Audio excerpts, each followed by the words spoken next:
Hello, welcome back to Wednesday Word. Thank you for joining me. We are in the middle of a study of the prophet Elisha, and we have found him to be not only colorful, but mightily used of the Lord with incredible miracles on two scopes and two levels. We saw him do some things that were somewhat private, particularly targeted toward meeting the needs of the sons of the prophets. But last time we really saw that scope broaden. We saw him heal Naaman. A couple of weeks ago, we have seen him do some things that would automatically get national attention. And so a very, very powerful man of God. We also saw last time that Israel's unfaithfulness to God continues to get them in trouble. Now, I've said this before, the northern kingdom, I guess you would say the disadvantage that the northern kingdom had was the fact that unlike Judah or the southern kingdom, there were so few kings that even tried to point the people back to God. And so that worked against them and ultimately led to their being overrun by the Assyrians a while before Judah was overrun by the Babylonians. But anyway, so on again, off again, there were problems with Syria, typically tied to the unfaithfulness of the northern kingdom. And before I sound like I'm blaming it all on kings, though leadership is critical, each person, every one of us, even today, we choose whether or not we'll follow the ways of God or we'll follow the ways of the culture around us. So last time we saw that the problems with the Syrians had cropped up again because, of course, Israel was being unfaithful, and that led to God's allowing things to come their way that were not intended to be strictly punitive, but were intended to direct the people back to God, who was always faithful with him. And we had started a section as we ran out of time describing the conditions that had resulted and a horrific atrocity that was taking place beyond what we're able to function in thinking about. That actually makes me sick to think about it. Well, anyway, we did not do justice to that section at all, so if you'll allow me, we'll go back there and see if we can do a better job since time won't be running out. So I'm going back to 2 Kings chapter 6 and the section that we find in verses 24 through 31. And it says, "And it happened after this that Ben-Hadad, king of Syria." Now remember, we've talked about the fact there are three of those guys. And by this stage, the earlier ones are dead. Ben-Hadad, king of Syria, gathered all his army and went up and besieged Samaria. And there was a great famine in Samaria. And indeed they besieged it until a donkey's head was sold for 80 shekels of silver and 1/4 of a cab of dove droppings for 5 shekels of silver. Then as the king of Israel was passing by on the wall, a woman cried out to him, saying, "Help my lord, O king." And he said, "If the Lord does not help you, where can I find help for you? From the threshing floor or from the winepress?" Of course he knew there was nothing on the threshing floor and there was nothing in the winepress. There was a famine and there was no food. So then the king said to her, "What is troubling you?" And she answered, "This woman said to me, 'Give your son that we may eat him today, and we will eat my son tomorrow.' So we boiled my son and ate him. And I said to her on the next day, 'Give your son that we may eat him.' But she has hidden her son." Now it happened when the king heard the words of the woman that he tore his clothes, and as he passed by on the wall, the people looked, and there underneath he had sackcloth on his body. Then he said, God do so to me, and more also, if the head of Elisha, the son of Shaphat, remains on him today. Okay, so Israel has been persistently sinful. God raised up Ben-Hadad. Remember, there was a grandfather, son, grandson, series of those guys. An enemy intended to drive God's people back to him. So we again see God using Syria as an instrument of discipline. And because there were three of them, we get confused down through these stories that we've been reading because it's been referring to Ben-Hadad since Elijah.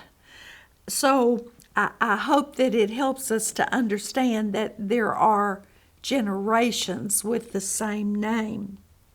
Okay, so, all right, Ben-Hadad the third has besieged Samaria.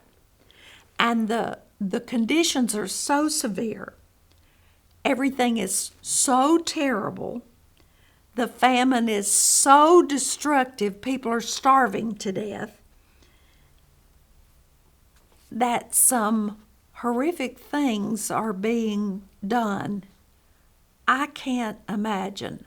I'm going to go ahead and tell you that I would starve to death, and I would starve to death quickly because I would give whatever food there was to my children and my grandchildren.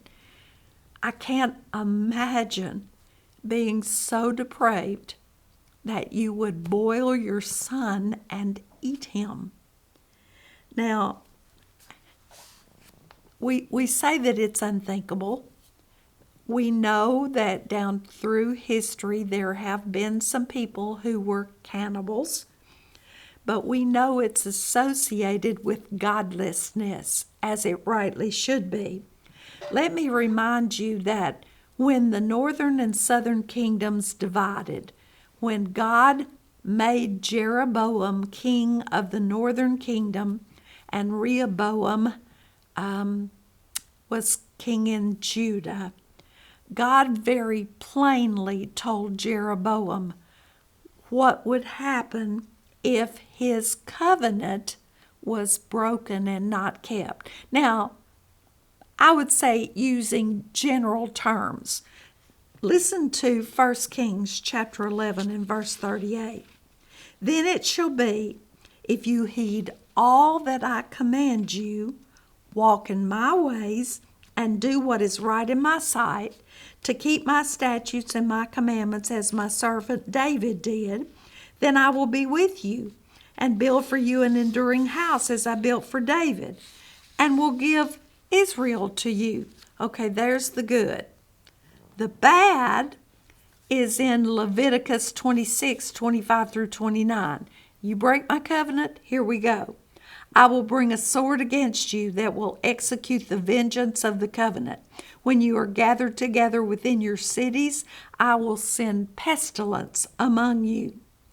And you shall be delivered into the hand of the enemy.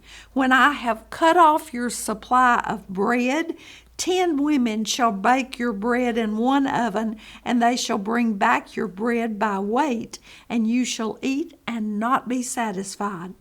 And after all this, if you do not obey me, but walk contrary to me, then I also will walk contrary to you in fury. And I, even I, will chastise you 7 times for your sins. You shall eat the flesh of your sons, and you shall eat the flesh of your daughters. Okay, I didn't do a good job of dividing that. God told Jeroboam, you'll be blessed if you keep my covenant.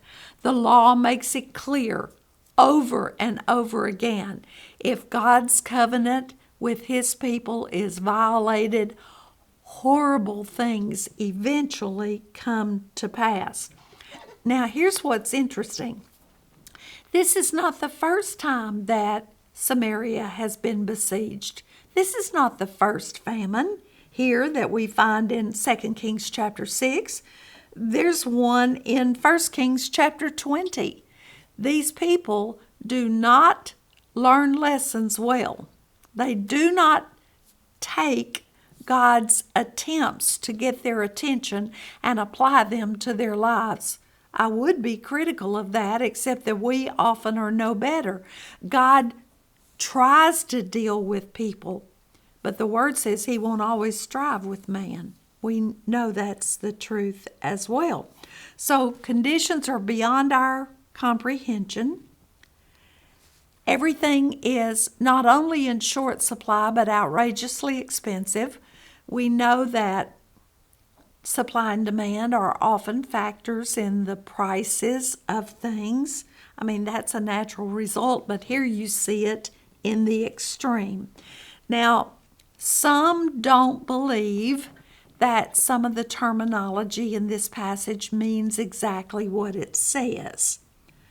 The first area of contention seems to be whether or not dove's dung is being sold and sold for a high price to be eaten. First of all, they argue that if people would eat dove's dung, then they would eat the dung of another bird as well. Now, we know that any such consumption, even touching, would defile the people according to the law. So that in and of itself is a strong suggestion that something's drastically wrong. Secondly, in ancient writings, there is a reference in the Arab world to a small grain that is referred to as sparrow's dung, and it comes from a certain plant. The plant is Herba alkali. Now, you understand that I don't know.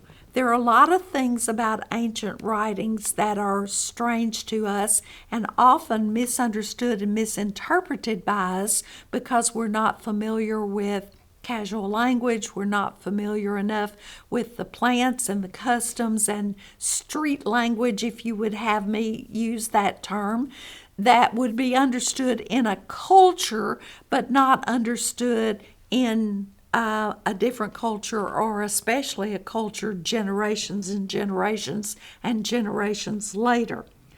I don't know. I don't know if they were eating literal dove's dung. Here's what I do know. That a cab was a very small measure, and if a quarter of a cab of bird's dung is being sold for a high price, these people are in dire straits.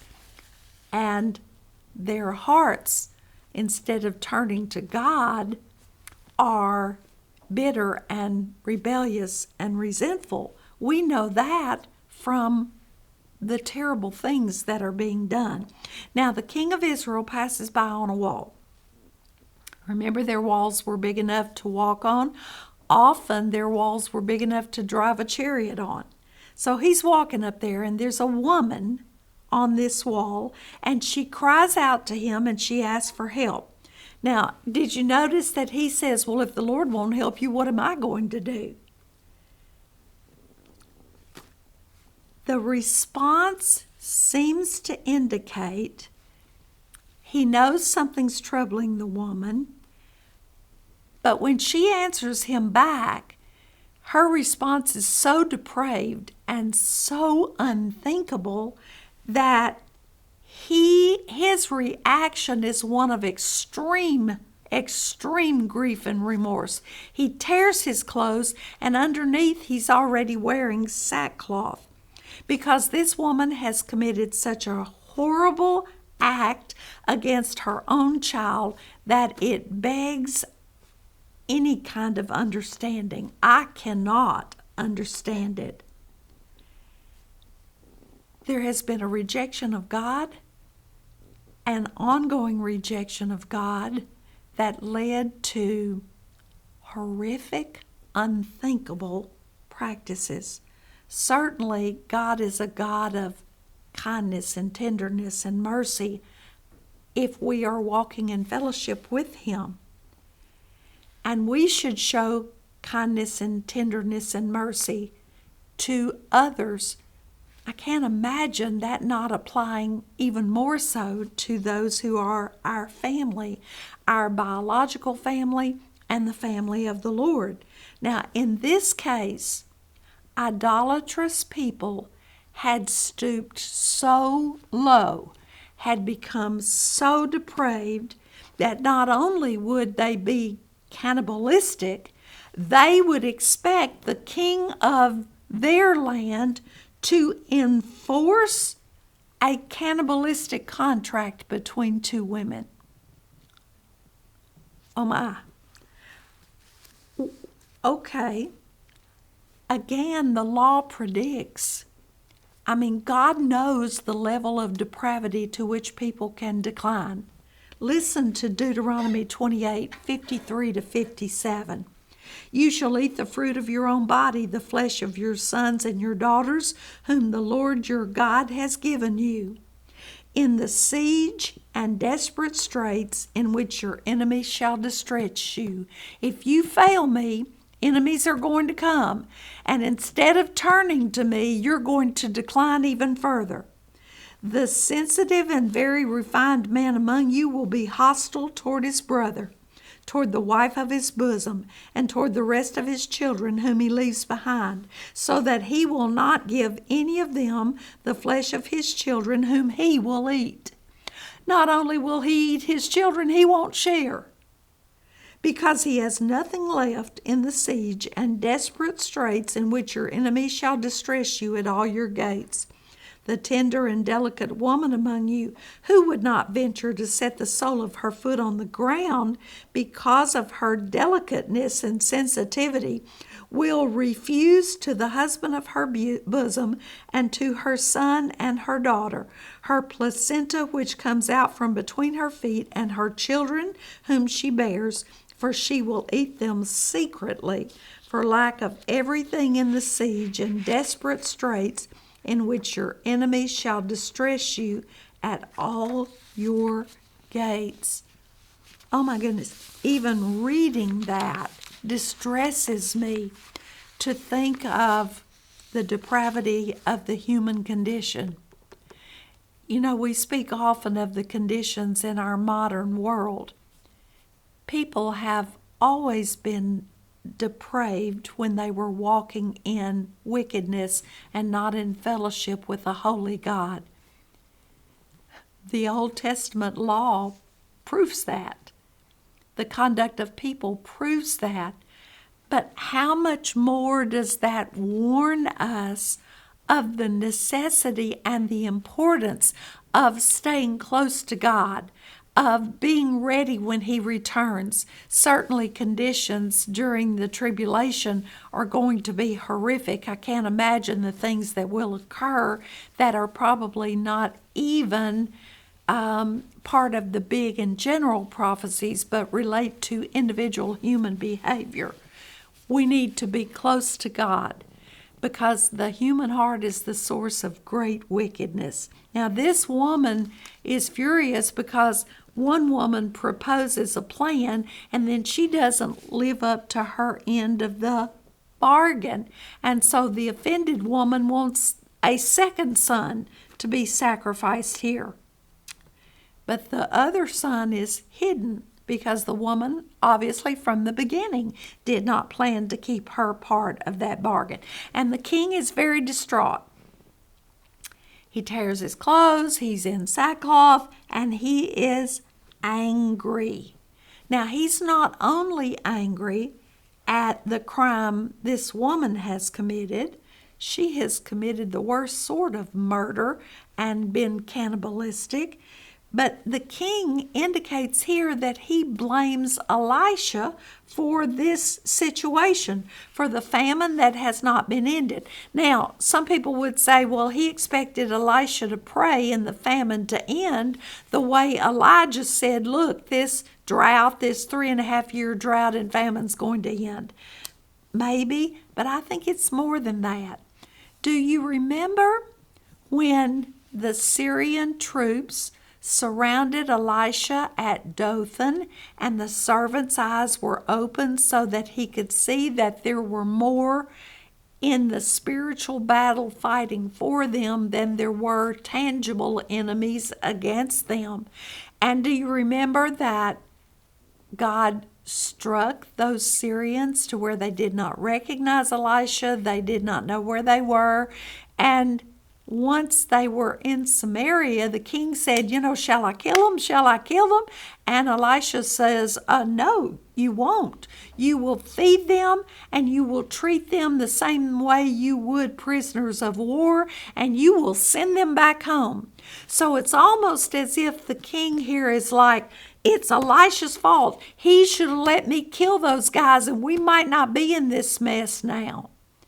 We know that's not true, because the problem is the sinfulness of Israel, not how many Syrians are reproducing Syrian soldiers. Okay. So he utters a threat. Before this day ends, Elisha's head's not going to be on his body. He's going to be decapitated. Wow. Okay. That takes us back to our text, and we're in 2 Kings chapter 6. I'll begin at verse 32, but I'll read into chapter 7, the first couple of verses, because it really goes together. But Elisha, now this is while the king is making his threat, but Elisha was sitting in his house, and the elders were sitting with him. And the king sent a man ahead of him, a messenger. But before the messenger came to him, to Elisha, he said to the elders, "Do you see how this son of a murderer has sent someone to take away my head? Look, when the messenger comes, shut the door and hold him fast at the door. Is not the sound of his master's feet behind him?" And while he was still talking with them, there was the messenger coming down to him. And then the king said, "Surely this calamity is from the Lord. Why should I wait for the Lord any longer?" Then Elisha said, "Hear the word of the Lord.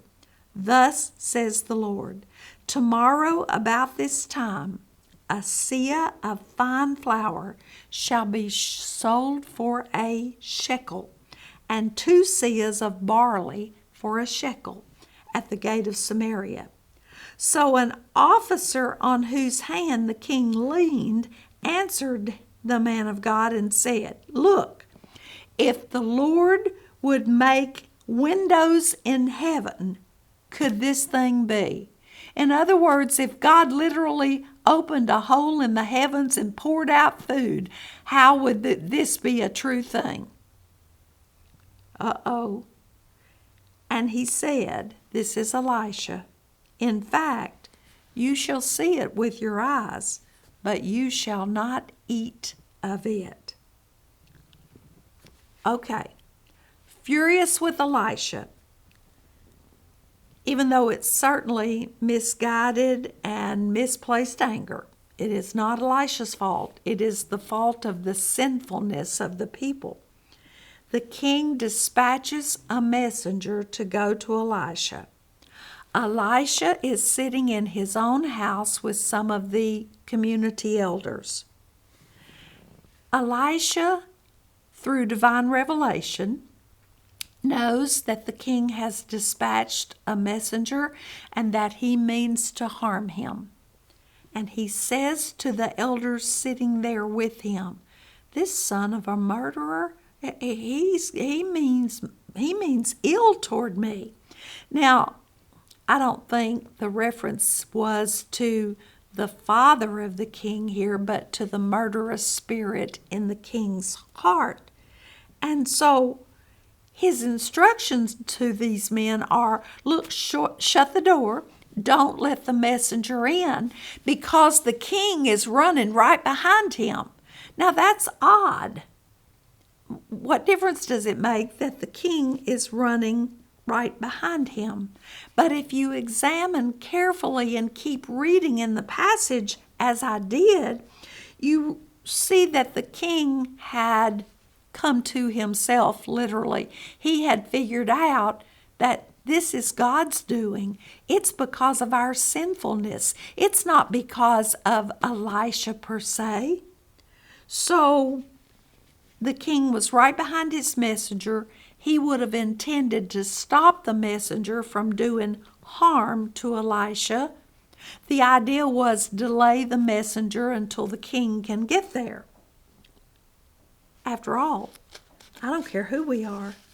I don't care how angry we are, and I don't care that we've decided to blame someone. We have to get our head straight and come to the point to where we realize, look, okay, I brought this on myself. And you know, the final statement of the king is somewhat revealing. What does he say? He says, you know, why should I wait on the Lord anymore? I don't have any hope. There is nothing I can do. My hands are tied. How many of you have come to realize that God does His best work when we take our hands off and realize we are totally unable to do anything about the situation? Well, the king reached that point. And in doing that, he finally opened the door for God to move in behalf of not just the king, but his people. But now this person who was with the king, on whose arm the king leaned, showed absolutely no belief in anything the man of God said. Remember what Elisha said? Hey, tomorrow, not only will food be plentiful, it'll be cheap. It'll be really cheap. And everybody can eat and have food. And so this officer that is with the king, obviously someone on whom the king depends, someone who would be assigned tasks by the king, he says, look, if God opened windows of heaven, that would never happen. And do you remember what I said Elisha said to him? Yeah, it'll happen. And you'll see it with your own eyes, but you won't enjoy any of the benefits and you won't eat any of that plentiful food. Elisha had said deliverance was coming. Food would be plentiful, even though the famine was dire. But this man shows what it means to disbelieve and to voice that disbelief.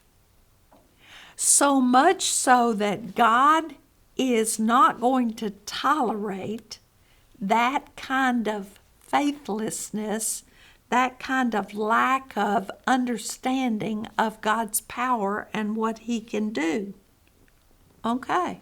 Well, we are going to see all of those prophecies carried out, but in a rather unusual way. Let's go back to our text. Now we're in 2 Kings. We're into chapter 7, and we'll read verses 3 through 10. Now there were 4 leprous men at the entrance of the gate, and they said to one another, why are we sitting here until we die?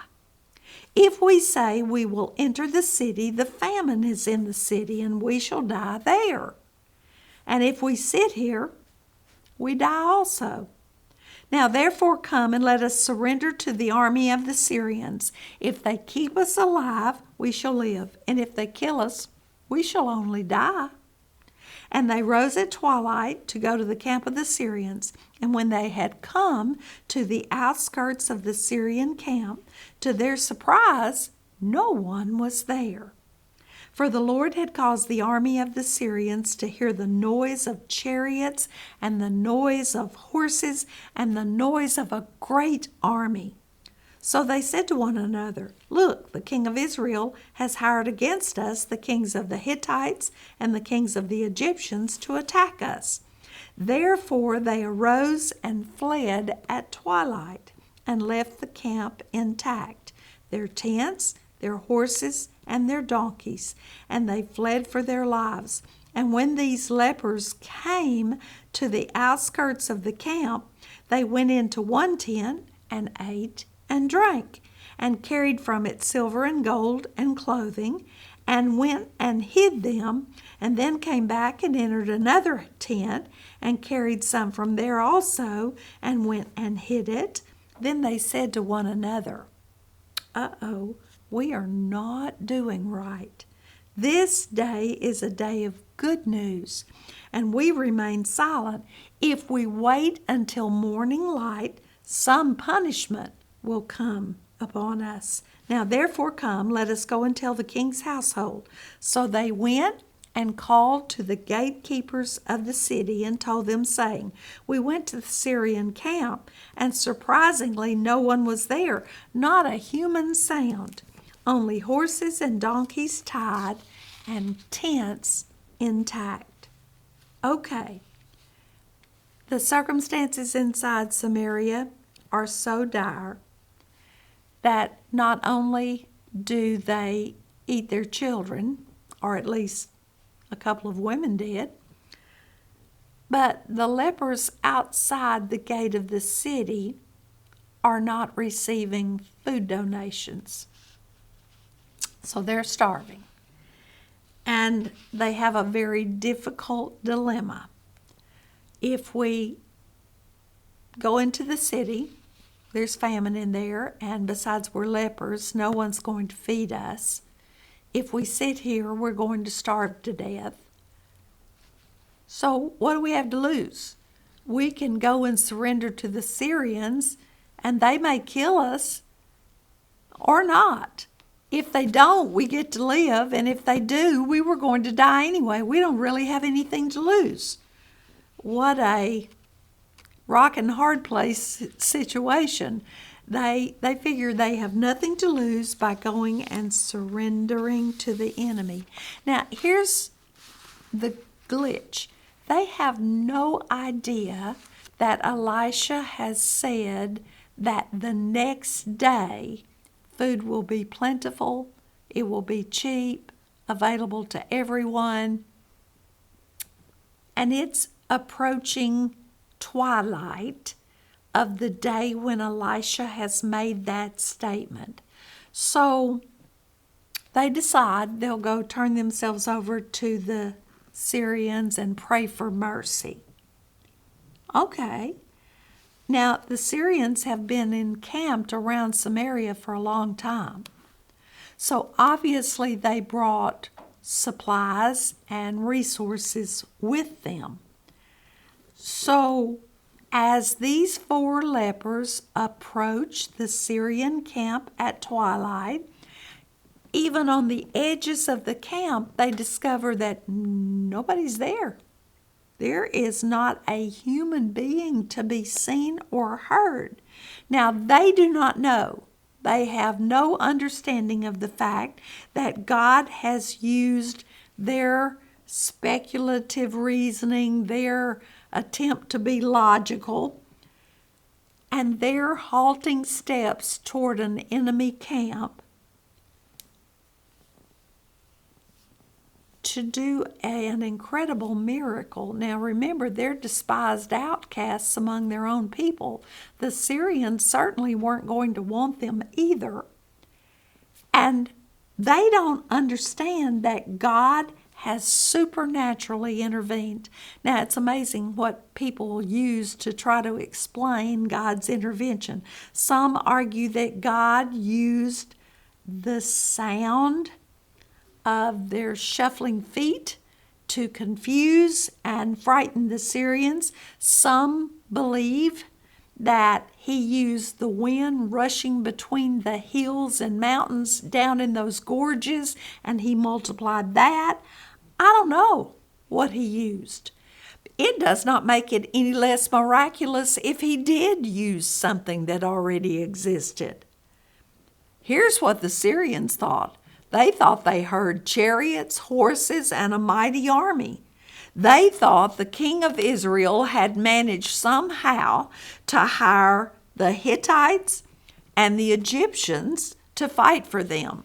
Now, if someone said they hired Hittites, everybody in that day and age would believe it, because the Hittites were often mercenaries and they were hired soldiers.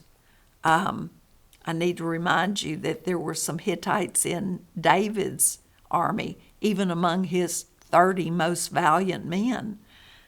Okay, so that's no surprise. Now, there is a bit of argument about the Egyptians.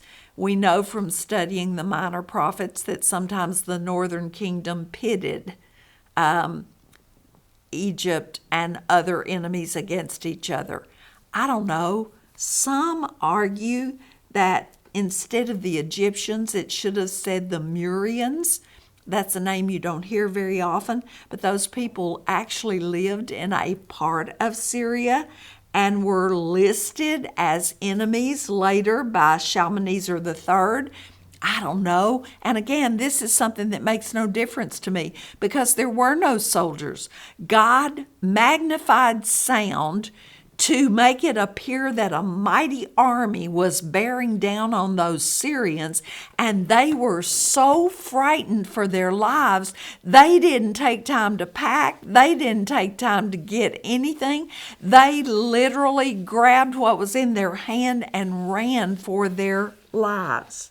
And so when these men enter this camp, oh my goodness, they find food and drink, silver and gold, they find horses and donkeys, and even clothing that has been left behind. So the first thing they do is go into a tent and eat and drink. Here you have these outcasts who have leprosy being the first to enjoy the fruits of the retreat of the Syrians.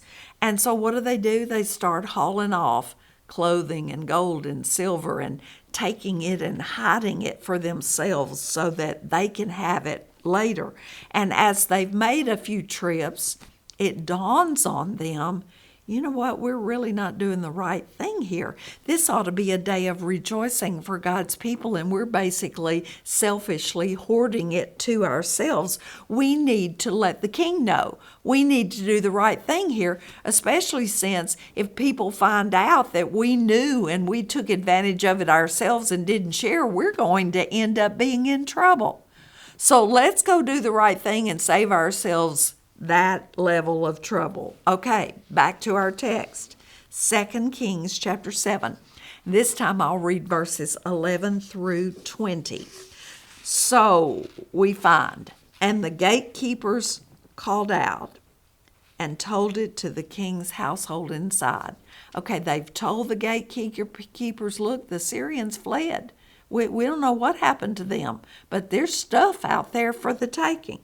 And now the gatekeepers are calling out, making sure the king's household gets the message, and it will be delivered personally to the king. Verse 12. So the king arose in the night and said to his servants, let me now tell you what the Syrians have done to us. They know that we are hungry. Therefore they have gone out of the camp to hide themselves in the fields, saying, when they come out of the city, we shall catch them alive and get into the city. And one of his servants answered and said, please, let several men take 5 of the remaining horses which are left in the city. Look, they may either become like all the multitude of Israel that are left in it, or indeed, I say, they may become like those left from those who are not consumed. So let us send them and see. Therefore, they took 2 chariots with horses, and the king sent them in the direction of the Syrian army, saying, go and see. And they went after them to the Jordan, and indeed all the road was full of garments and weapons, which the Syrians had thrown away in their haste. So the messengers returned and told the king. Then the people went out and plundered the tents of the Syrians. So a seah of fine flour was sold for a shekel, and 2 seahs of barley for a shekel, according to the word of the Lord. Now the king had appointed the officer on whose hand he leaned to have charge of the gate. But the people trampled him in the gate, and he died, just as the man of God had said, who spoke when the king came down to him. So it happened just as the man of God had spoken to the king, saying, 2 seahs of barley for a shekel, and a seah of fine flour for a shekel shall be sold tomorrow about this time in the gate of Samaria. Then that officer had answered the man of God and said, Now look, if the Lord would make windows in heaven, could such a thing be? And he had said, In fact, Elisha had said, In fact, you shall see it with your eyes, but you shall not eat of it. And so it happened to him, for the people trampled him in the gate, and he died. Okay. Now, apparently, when the king hears that these lepers have brought the report that the Syrian camp is empty, it never crosses his mind, oh my word, the prophetic prediction of Elisha is going to happen. We're going to be able to get food in that camp. Oh my goodness, that is wonderful. Never thought of that, not one time, based on what he said. Because what he does is he gets up, it's evening time, it was twilight when they went to the camp. They've already made several runs to hide food, so it's probably the early hours of the morning. He gets up and says to his servants, Look what the Syrians have done. They are out there hiding somewhere. They want to lure us out of the city. They want us to open the gates and come out so they can capture the remaining people who aren't starving to death alive and then rush into the city. I remind you that the walls and the gates were important parts of the defenses of those days. And if enemies got the gates open, they could rush in and pretty much control or take over anybody that was left alive in the city. Okay, so we've seen this before. A little servant girl told Naaman where to go to get healing from a prophet. The servant that was with Naaman later said, If the prophet asked you some great big stupendous thing, wouldn't you do it? We find servants being the voice of reason so often in Scripture. So this servant says, King, we don't have many horses left, but you could take about 5 of them and just a few men and let them go out and check to see what the condition really is. And if they die, it's really no big deal because we're all starving to death. People are dying all the time. We've got nothing to lose. Why don't you send out that small entourage and let them check and see what's really going on? Okay, so he sends out a couple of horsemen and a few horses and chariots. It makes you wonder if the horses have starved or if they've eaten them or both. Okay, so these horsemen easily, I'm sure, follow the trail of the retreating Syrians because along the way they see discarded items that have been thrown aside in the haste to get away from a perceived enemy that's not even there. And so the messenger, scouts if you will, return to the city and they tell the king, Look, we have proof. These guys ran away. Not only did they run away, they left the bulk of their stuff behind, and what little bit they tried to carry, they were running so fast it was slowing them down. They threw it aside, and they left a trail of goods that littered the ground in the path of their retreat. Now, once this word gets out, the people rush out to plunder the tents of the Syrians. After all, they're starving. They're desperate. They've probably spent the bulk of their money on these ridiculous inflationary prices trying to get food to keep from starving to death. Now, the minute they rush out and they get this food and these goods are going to be brought back into the city. Truthfully, God has spared His people from total annihilation. Because they deserved it? No. Because they were so repentant? No. but because he wanted to give them an opportunity to repent and to turn to him. But if they didn't do that, we know what would happen. More judgment would come. And because we have the whole canon of Scripture, we know that more judgment did come. Now, we're told in this passage that the king appointed the captain on whose arm he leaned to keep order at the gate of the city. Now, if you remember the previous passage I read to you, the gate of the city is where this fine flour was going to be a shekel for a seah, and barley was going to be 2 shekels for a seah. Remember, they conducted business at the gate of the city. So basically, he appoints this man at the gate of the city to keep order and to keep things the way they should be. When these products are bought back, there's buying and selling and bartering going on. And what happens is there is chaos at the gate of Samaria. And this man, though he sees the goods being brought back, he is trampled to death by his own people at the gate of the city. Oh my goodness. So exactly what Elisha predicted has come true. Even the prices and the quantities were true. Everything was accurate about what the man of God had said. And this man, who had obviously typified those who don't believe in God, don't have faith in His Word, don't believe He can do what He says, he was trampled just as the prophet said he would be. I will tell you that God does not like disbelief, and He does not like disbelief being sown among His people. Okay, this guy had flippantly taunted God. Why, if windows in heaven opened up, this couldn't happen. Meaning, if there was a big old miracle I could even see, I wouldn't believe it. It cost him. It definitely cost him. Okay, now let's go back to our text. I think I have time for one more section.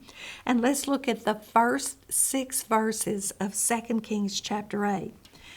Then Elisha, so obviously some time has passed. We don't mean immediately after the man is trampled. Then Elisha spoke to the woman whose son he had restored to life, saying, "Arise and go, you and your household, and stay wherever you can, for the Lord has called for a famine. And furthermore, it will come upon the land for 7 years." That's double the amount of time of that bad famine in Elijah's day. Elijah's day. So the woman arose and did according to the saying of the man of God, and she went with her household and dwelt in the land of the Philistines 7 years. And it came to pass at the end of 7 years that the woman returned from the land of the Philistines, and she went to make an appeal to the king for her house and for her land. Then the king talked with Gehazi, the servant of the man of God, saying, "Tell me, please, all the great things Elisha has done." Now it happened, as he was telling the king how he had restored the dead to life, that there was the woman whose son he had restored to life, appealing to the king for her house and for her land. And Gehazi said, "My lord, O king, this is the woman, and this is her son whom Elisha restored to life." And when the king asked the woman, she told him. So the king appointed a certain officer for her, saying, "Restore all that was hers, and all the proceeds of the field from the day that she left the land until now." Now, whoa. It's time to put the brakes on and do some explaining so what I just read will make sense to us. Okay, there's another famine. God has sent it. The people have been rebellious. Part of me wonders if the writer of the Kings put these two instances together because they were both famine times. I don't know. But here's what I do know. This story has to be out of sequential order. I can't tell you exactly at what part it should be reinserted, but there's a very strong reason for my making that statement about the exact time frame here. First of all, Gehazi would have been a leper if this story were in sequential order. Remember, he's Elisha's servant. He's Elisha's servant who, following the healing of Naaman of his leprosy, exhibited greed, exhibited disrespect and disloyalty to the man of God, exhibited disrespect for God because God did a miracle. Gehazi shouldn't profit from what God did. So this could not be in order. If Gehazi were a leper, he would not have been in the presence of the king here. This story had to occur earlier, or the one about Naaman had to occur later. Okay. Does that make sense to you guys? So I'm not calling the Bible erroneous. I'm just saying that sometimes things are not exactly in chronological order. That's true if you read the Gospels. They've recorded what Jesus said and did, but just because a verse says then doesn't mean it happened immediately after what occurred before. There could have been a time gap. There could have been events in between. And you have to piece the four Gospels together to kind of get a sequential idea of what really occurred. Okay. Now we know famines were God's punishment. I've read that to you before, but let me remind you, Deuteronomy 11:16 through 17. Take heed to yourselves, lest your heart be deceived, and you turn aside and serve other gods and worship them, lest the Lord's anger be aroused against you, and he shut up the heavens so that there be no rain, and the land yield no produce, and you perish quickly from the good land which the Lord has given you. How about Deuteronomy 28:38 to 40? You shall carry much seed out to the field, but gather little in it, for the locust shall consume it. You shall plant vineyards and tend them, but you shall neither drink of the wine nor gather the grapes, for the worms shall eat them. You shall have olive trees throughout all your territory, but you shall not anoint yourself with the oil, for your olives shall drop off. If you live in sin, your crops won't be blessed. Rain won't come. There will be drought. There will be famine. Now, okay, so apparently Elisha knew whenever this famine was going to be, that there was going to be a famine, and it was because of the people's wickedness. He has a good relationship with this Shunammite woman. Remember, she built a room for him. She fed him. He told her she would have a son. The son died. He raised the son to life. Okay. So he warns her, look, there's going to be a horrible famine. You need to take your household and go wherever you can to find resources and food and get out of this area. It's going to be dire. Now, why didn't he tell that to the woman's husband? It is very, very likely that the woman's husband is already dead by this time. Remember, he was older. That was the original reason given for their not having a child. He was an old man. Okay. So, she does exactly what he says. She goes and stays among the Philistines for this 7 years. Now, it would seem that the king of Israel respects Elisha, even though he doesn't necessarily agree with him. And Gehazi is in the king's presence, and the king has said, look, tell me all the stuff that Elisha has done. He does things that are miraculous, and we do know that some of them weren't as well known. So Gehazi is giving an account of the way God had worked through this prophet, And he's just told the story of Elisha's raising the son of the Shunammite woman when this woman comes in seeking an audience with the king because she's returned home from her sojourn among the Philistines to find someone else living in her house and reaping the benefits of her land that was farmed. Okay. Now, we see again another reason why this husband has to be dead. Here she is asking the king about the property and treating it as if it's hers, so we know this man is dead. Now, this business of women owning property in Scripture, they really generally were not allowed to own property. Now, we know there were some exceptions.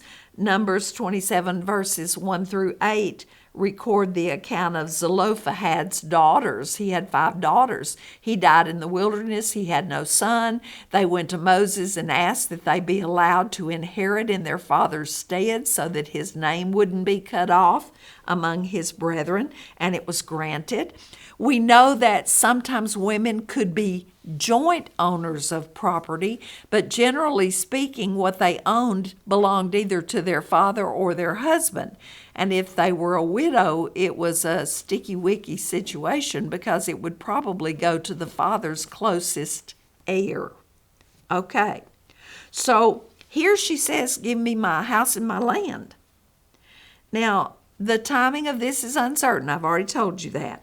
So I can't be totally sure who the king is. It would either be Ahaziah, but he ruled less than 2 years, or Joram. Sometimes it's written Jehoram.